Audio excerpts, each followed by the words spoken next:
नाज़रीन, कप्तान गुस्से में है, बड़े शदीद गुस्से में है। वन मैन पार्टी, ये है वन मैन पार्टी। एक आदमी ने पूरी पार्टी की पूरी तंजीमें उड़ा के रख दी। ये जब अपनी पार्टी के ओहदेदार सही नहीं लगा सकते तो ये पाकिस्तान के अंदर मुख्तलिफ ब्यूरोक्रेट्स को, मुख्तलिफ हेड ऑफ ऑर्गेनाइजेशंस को जब ये लगाते होंगे, इनकी क्या अहलियत होगी। प्रॉब्लम इस बात से है कि आपको हुकूमत नहीं करनी आती। लेकिन खैर, कप्तान को गुस्सा चढ़ा, कप्तान गुस्से में है जी, कप्तान को गुस्सा चढ़ गया।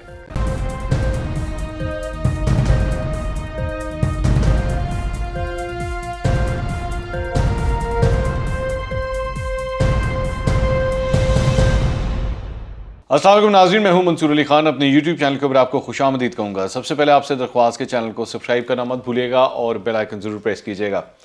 नाज़रीन, कप्तान गुस्से में है, कप्तान बड़े शदीद गुस्से में है। और आज जो पाकिस्तान तहरीक इंसाफ की कोर कमेटी थी, उसका आज इजलास बुलाया गया और इसके अंदर बेसिकली सवालात किए गए कि जी आखिर हुआ क्या है, हमें ये शिकस्त क्यों हुई KP के अंदर, और उसमें मुख्तलिफ वजूहात जो हैं वो डिस्कस की गई।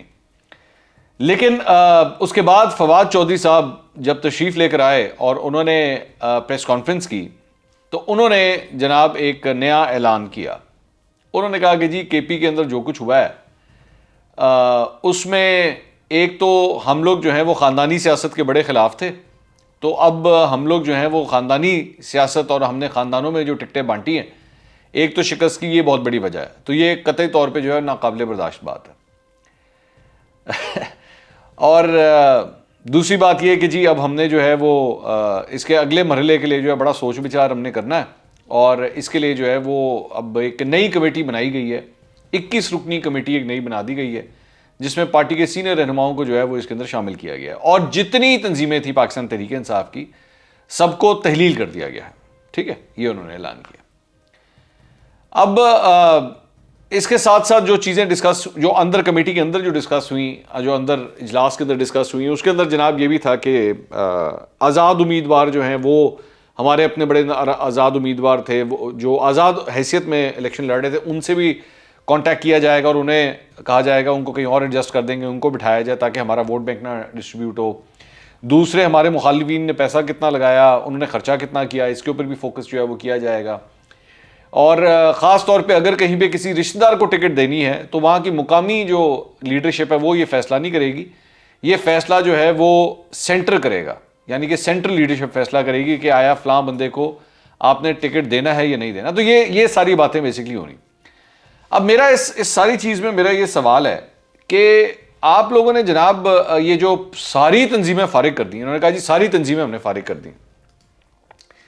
इसमें मैं सबसे पहले आपको, मैं बैठ के इनकी डिटेल निकाल रहा था। इन्होंने मुख्तलिफ सूबों के अंदर मुख्तलिफ रीजन्स बनाए हुए हैं। मिसाल के तौर पे पंजाब के अंदर साउथ पंजाब है, वेस्ट पंजाब है, सेंट्रल पंजाब है, इस तरह करके इसकी डिवीजन की हुई है। अब वेस्ट पंजाब में कोई तंजीम नहीं है, उसको फारिग किया हुआ है। साउथ पंजाब में कोई तंजीम नहीं है, उसको फारिग किया हुआ है, पहले से फारिग किया हुआ है। या आज की बात नहीं कर रहा, मैं पहले की बता रहा हूँ। सेंट्रल पंजाब में जनाब वो एजाज चौधरी साहब हैं, वो हैं वहाँ पर।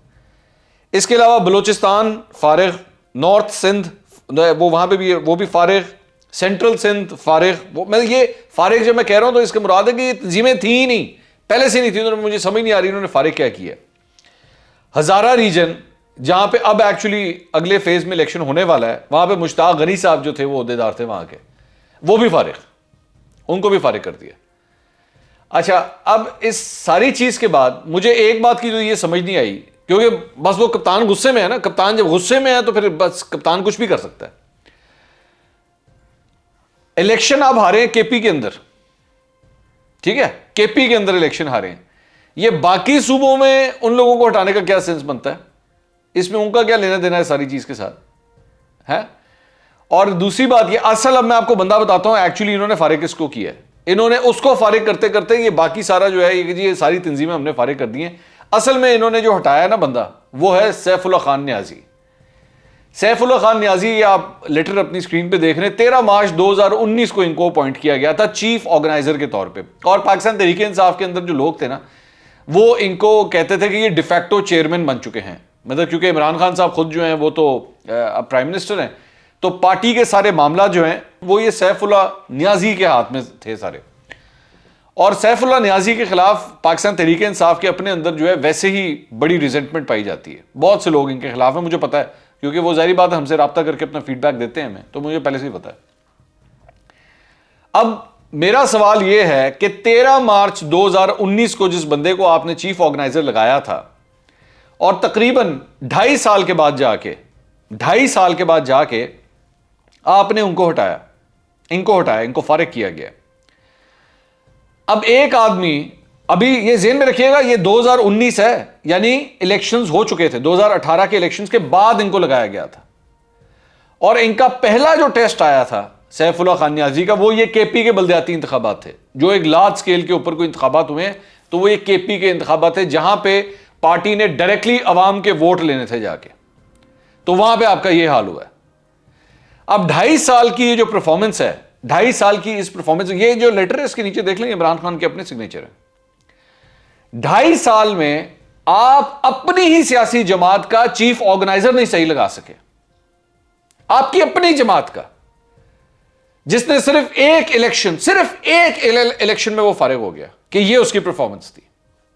अब आप 1 मिनट के लिए अंदाजा लगाएं कि पिछले 3.5 साल से इस मुल्क के अंदर जब ये लोग लगा रहे होंगे, हर जगह पे मुख्तलिफ लोगों को लगाते हैं, तो इनकी सेंस होगी कि ये जब अपनी पार्टी के ओहदेदार सही नहीं लगा सकते, तो ये पाकिस्तान के अंदर मुख्तलिफ ब्यूरोक्रेट्स को, मुख्तलिफ हेड ऑफ ऑर्गेनाइजेशंस को जब ये लगाते होंगे, इनकी क्या अहलियत होगी।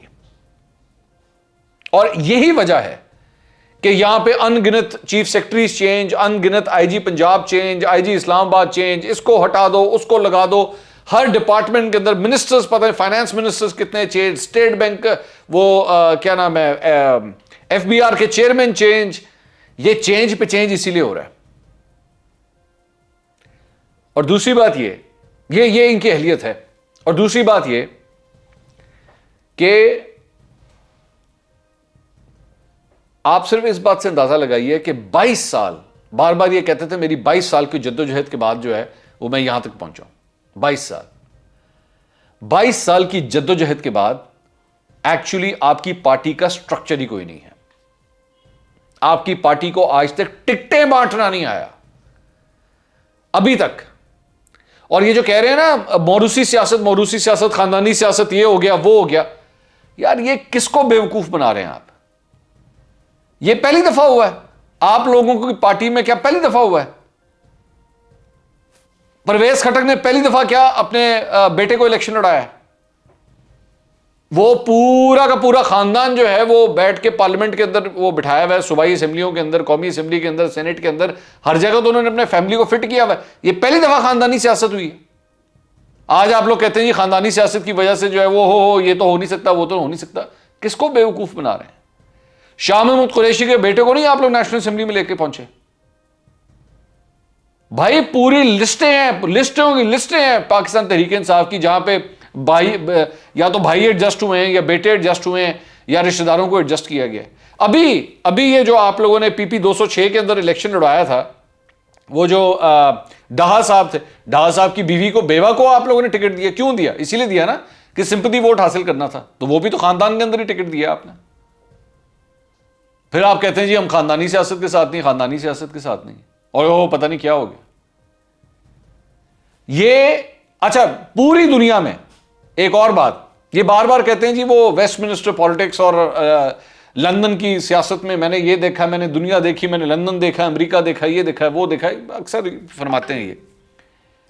पूरी दुनिया के अंदर जब कोई सियासी जमात कोई इलेक्शन हारती है ना, तो उसका चेयरमैन या उसका प्रेसिडेंट उसी वक्त अपने ओहदे से इस्तीफा दे देता है। वो देता है इस्तीफा, वो देता है, वो कहता है कि ये मेरा कसूर है, मेरी गलती है कि मैं अपनी पार्टी को जिता नहीं सका, मुझे कोई राइट नहीं है कि मैं इस सीट के ऊपर बैठूं। यहां पे उल्टा हिसाब है, यहां पे कप्तान ने पूरी टीम ही फारिग कर दी। और क्रिकेट के अंदर वो मैंने ट्वीट भी किया इसके ऊपर कि भाई क्रिकेट के अंदर अगर कोई टीम हारती है ना तो कप्तान को फारिग किया जाता है। पाकिस्तान तहरीक इंसाफ में जब हारे उन्होंने पूरी टीम ही फारिग कर दी, कप्तान उधर ही खड़ा है, पूरी टीम फारिग कर दी उन्होंने। ये पूरी दुनिया में कहीं नहीं होता इस तरह, पूरी दुनिया में। आप जब इलेक्शन हारते हैं तो पार्टी का सरबराह इस्तीफा देता है, और फिर ये आगे से कहते हैं कि जी ये देखें ये फैमिली लिमिटेड पॉलिटिक्स बन गई, ये बादशाहत है, ये मुस्लिम लीग नून को और पीपल्स पार्टी को कहते हैं बादशाहत है। मैं इनकी बात से डिसएग्री नहीं करता, ये बादशाहत नहीं है, वन मैन पार्टी ये है, वन मैन पार्टी। एक आदमी ने पूरी पार्टी की पूरी तंजीमें उड़ा के रख दी, ये सारे फारिग। केपी में इलेक्शन हारे हैं, सब फारिग।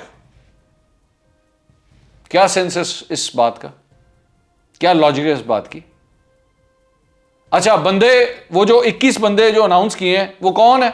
वो यही सारी लीडरशिप है जो ऑलरेडी बैठी हुई है, सब के सब। उस्मान बुज़दार, चौधरी सरवर फवाद चौधरी, असद उमर, ये सारे के सारे वही लोग हैं। तो पहले भी तो यही सारे मामला चला रहे थे। हां, सिर्फ एक फर्क ये है कि सैफुल्लाह नियाजी को आप लोगों ने फारिग किया, तो सीधा सीधा नाम लेके कहते सैफुल्लाह नियाजी को हमने उड़ाना था, हमने उड़ा दिया। बाकी लोगों की आंखों में धूला, ये अदलने बदलने से कुछ नहीं होगा। ये वाली कुर्सी उठा के वहां रख दो, ये कुर्सी यहां रख दो, वो कुर्सी यहां रख दो, कुछ नहीं होना इसका। असल बात यह है कि आपसे हुकूमत नहीं हो रही, आपको हुकूमत नहीं चलानी आ रही, जिसकी वजह से लोगों ने अपना गुस्सा निकाला है कि इनसे नहीं होना, इनसे होना नहीं है। आप कान यहां से पकड़े, हाथ घुमा के पकड़े, उससे कोई फर्क नहीं पड़ना। आप ये 21 की बात, आप 42 रुकनी काबीना बना लें, अपनी 42 रुकनी कमेटी बना लें और उसे कहें कि जनाब हमें दोबारा से हमने इलेक्शन, आप ये इलेक्शन दोबारा लड़ लें, शायद आप इससे भी बुरी तरह हारेंगे। प्रॉब्लम इस बात से है कि आपको हुकूमत नहीं करनी आती। जिस शख्स को अभी आज तक अपनी पार्टी, अपनी खुद नहीं आई पार्टी चलानी, जब मांगे तांगे से जब ये पार्टियां बनती हैं, जब कोई इधर से ले लिया कोई उधर से ले लिया, बगैर किसी नजरिए के हाँ जी आ जा कोई मसला नहीं, तो फिर यही होता है। लेकिन खैर, कप्तान को गुस्सा चढ़ा, कप्तान गुस्से में है जी, कप्तान को गुस्सा चढ़ गया, कप्तान को गुस्सा चढ़ गया, कप्तान ने पूरी पार्टी फारिग कर दी। अगले व्लॉग में दोबारा मुलाकात होगी। अल्लाह हाफिज।